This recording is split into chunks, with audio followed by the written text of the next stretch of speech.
Advocate Bhudev Mahanandia का अभिवादन स्वीकार कीजिए। साथियों, क्या आप जानते हैं बीजेपी और आरएसएस कैसे शेड्यूल कास्ट और शेड्यूल ट्राइब लोगों को और शेड्यूल कास्ट और रिजर्व सीट से आने वाले एमपी को कैसे यूज कर रहे हैं रिजर्वेशन का खिलाफ? बीजेपी का एक एमपी उस शेड्यूल कास्ट से रिजर्व सीट में आते हैं। उन्हें यह कहलाया जाता है कि यह वक्त आ गया है, रिजर्वेशन को फिनिश कर देना है। मजबूर होकर वो शेड्यूल कास्ट में बिलोंग करने वाले व्यक्ति एक एमपी बन जाता है बीजेपी में, और वो मजबूर होकर रिजर्व सीट का खिलाफ, रिजर्वेशन के खिलाफ बात करता है। साथियों, आज रिजर्वेशन के बदौलत शेड्यूल कास्ट और शेड्यूल ट्राइब और ओबीसी लोग सोशल जस्टिस प्राप्त कर पा रहे हैं। रिजर्वेशन फिनिश हो जाएगा तो इन तीन community, schedule caste, schedule tribe, OBC community का सोशल कंडीशन, इकोनॉमिक कंडीशन और पॉलिटिकल कंडीशन बिग जीरो बन जाएगा। यानी इन लोगों का जिंदगी जानवर से बदतर होगा। फिर भी बेशरम की तरह बीजेपी का मेंबर ऑफ पार्लियामेंट जो शेड्यूल कास्ट से आते हैं, ये कहता है कि रिजर्वेशन फिनिश हो जाना चाहिए। तनिक उनको खुद को सोचना चाहिए, वो रिजर्व से आए या अनरिजर्व से आए।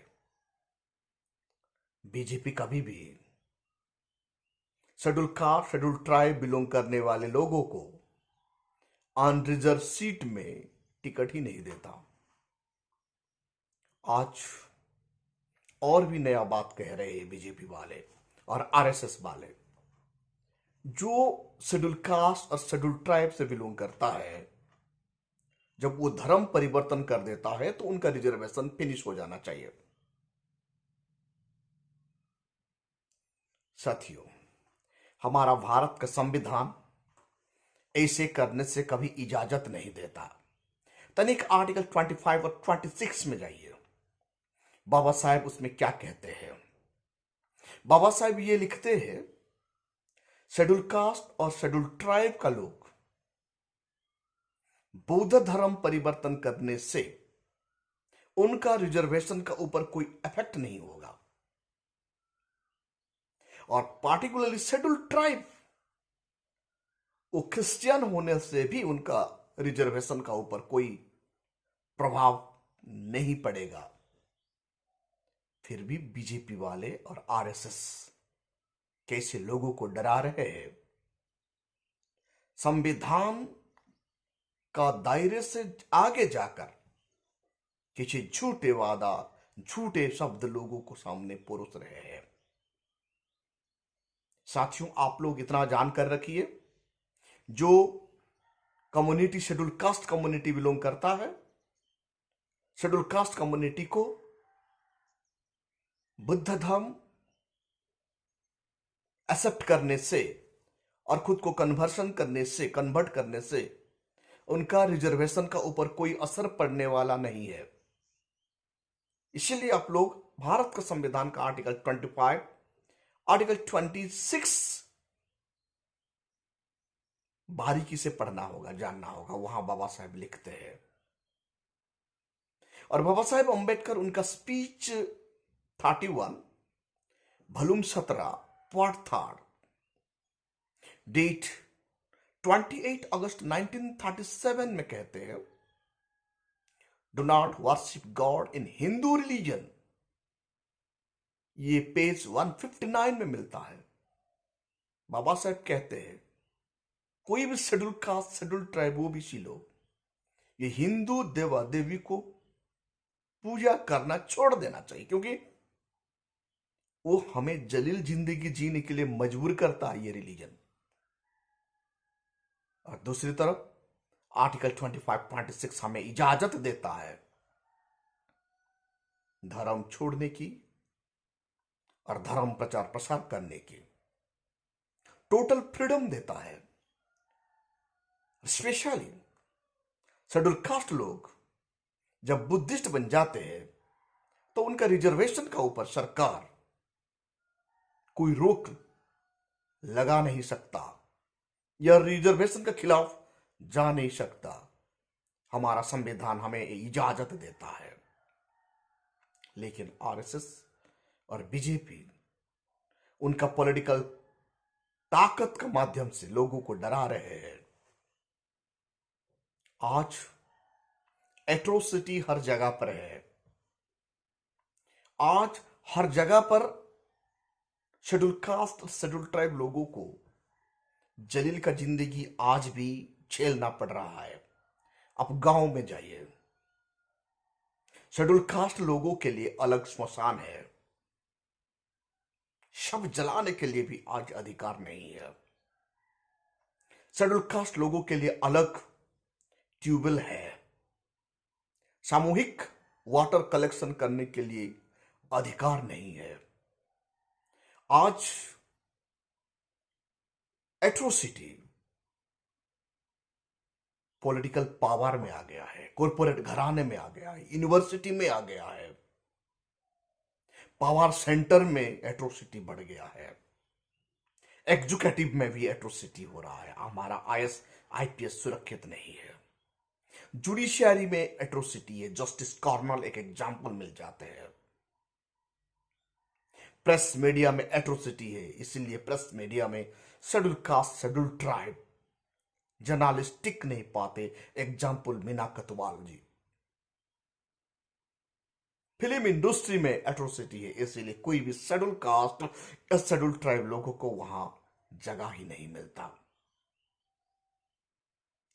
कहां नहीं है, हर जगह में एट्रोसिटी है। यूनिवर्सिटी में एट्रोसिटी है। फॉर एग्जाम्पल रोहित बिमला को मारा जाता।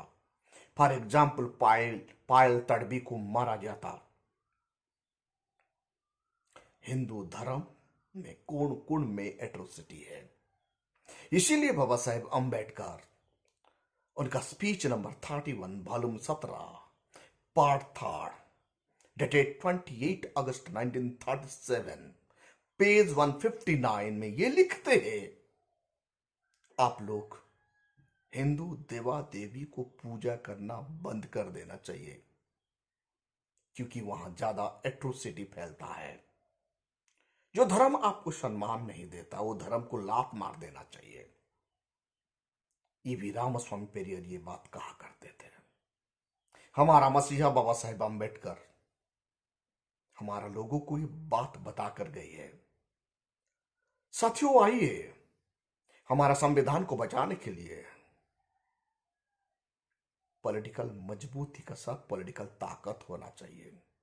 आज आरएसएस और बीजेपी हमें डरा रहा है क्योंकि ये आज पॉलिटिकली मजबूत है, ताकत है। इसे आज भारतवर्ष में दादा साहब कांशीराम का द्वारा स्थापित पॉलिटिकल पार्टी बसपा को मजबूत करना होगा। दादा साहब कांशीराम का द्वारा स्थापित DS4 को मजबूत करना होगा। दादा साहब कांशीराम का द्वारा स्थापित अनरजिस्टर्ड बामसेप को मजबूत करना होगा और इस देश का हुक्मरान बनना ही होगा।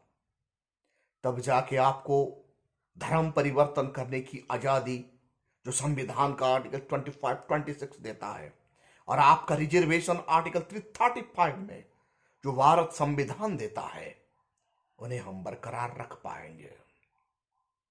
बहुत सारे लोग ये गलत न्यूज फैलाते हैं रिजर्वेशन 10 साल के लिए। साथियों, पॉलिटिकल रिजर्वेशन ही 10 साल के लिए था, जो आर्टिकल 331, 332, 333 में देखने के लिए मिलता है। लेकिन हमारा सोशल जस्टिस का रिजर्वेशन आर्टिकल 335 में मिलता है। जब तक आप एट्रोसिटी देश में रहेगा तब तक रिजर्वेशन रहेगा। जब तक कास्टिज्म भारतवर्ष में रहेगा तब तक रिजर्वेशन रहेगा। रिजर्वेशन एक गरीब समाप्त प्रोग्राम नहीं है। रिजर्वेशन एक सोशल, इकोनॉमिकल, पॉलिटिकल जस्टिस दिलाने की प्रोग्राम है। ये सोशल रिप्रेजेंटेशन के लिए ये बताता है। इसीलिए रिजर्वेशन हमारा संवैधानिक अधिकार है।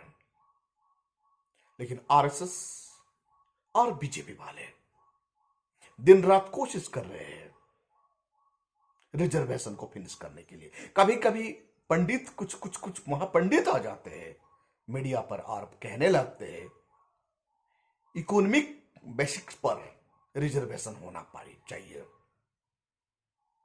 ये नासमझ के कारण, संविधान का नासमझ के कारण ऐसे बात ये कहते हैं, या जानबूझकर schedule caste, schedule tribe, OBC को नीचा दिखाने के लिए बात ये लोग डिबेट में कहते हैं। अरे भाई, पहले तो कास्टिज्म फिनिश कर दीजिए। जब कास्टिज्म फिनिश हो जाएगा आप रिजर्वेशन बंद कर दीजिए। भारत का संविधान का आर्टिकल 14 के तहत इक्वालिटी ला दीजिए, जैसे social equality, political equality, economic equality, education equality ला दीजिए ना। तब रिजर्वेशन खत्म कर दीजिए। रोटी और बेटी का रिश्ता हर कम्युनिटी में होना चाहिए, भी कर दीजिए ना। तब रिजर्वेशन हटा दीजिए। जब आप दिन रात आप लोग कहते हैं हम एट्रोसिटी होना नहीं चाहिए, कास्टिज्म का खिलाफ है, लेकिन कभी आप लोगों ने अपना बेटी का रिश्ता अलग कम्युनिटी में किए? जी कतई नहीं। कभी आपका बेटा का रिश्ता आपका कम्युनिटी छोड़ के दूसरे कम्युनिटी में किए? जी कभी नहीं। सवर्ण कभी भी अपना बेटी को एक शेड्यूल कास्ट घर में शादी नहीं करवाएगा। सवर्ण कभी भी अपना बेटा को, एक शेड्यूल कास्ट लड़की को उनका बेटा के लिए शादी नहीं करवाएगा। बेटी और रोटी का रिश्ता रखने के लिए अब तैयार नहीं है और रिजर्वेशन फिनिश करने के लिए तैयार हो जाते हैं। आज शेड्यूल कास्ट हर सेक्टर में जूझ रहा है, हर क्षेत्र में लड़ रहा है अपना अपना स्टेटस को बरकरार रखने के लिए। हमारा पूर्वजों का लड़ाई क्या था? हमारा बाबा साहब का लड़ाई क्या था? जाति का विनाश। उनका भलुमवान में ये देखने के लिए मिलता है। क्या गवर्नमेंट आज जाति को समाप्त कर पाए? भारत का संविधान का आर्टिकल 17 के तहत एबोलिशन ऑफ अनटचेबिलिटी, क्या भारत का प्राइम मिनिस्टर ये काम कर रहे हैं? क्या भारत का संवैधानिक संस्थाओं में बैठे हुए हुक्मरान आर्टिकल 17 को लागू कर रहे हैं? जी कतई ही नहीं। इसीलिए हम सब लोगों को अपना सरकार बनाना है, हुक्मरान बनना है, बसपा को मजबूत करना है। मेरे नजर में बसपा ही दिखाई दे रहा है। बसपा को छोड़ दे तो नेशनल लेवल में कोई भी बहुजन पार्टी आरएसएस और बीजेपी का साथ टक्कर दे नहीं पाएगा, क्योंकि बसपा ही एक पॉलिटिकल पार्टी है जो बाबा साहेब और बुद्ध और फूले का विचार को घर घर तक पहुंचाने के लिए दमखम भरता है। और आज जय भीम का नारा पूरा भारत में फैल गया सिर्फ बसपा के कारण। दादा साहेब कांसीराम, बहन मायावती जी का दिन रात का परिश्रम का फल आज पूरा भारत में फैल चुका है। कुछ दलाल आज का तारीख में निकलकर छोटा छोटा पार्टी बनाकर बहुजन का ताकत को कमजोर कर रहे हैं। आइए हम सब मिलकर यूनाइटेड हो जाएंगे, देश का हुक्मरान बनेंगे, संविधान बचाएंगे। Thank you. ये चैनल को ज़्यादा से ज़्यादा लाइक कीजिए, कमेंट कीजिए और शेयर कीजिए। अपना कमेंट जरूर लिखिए। Thank you.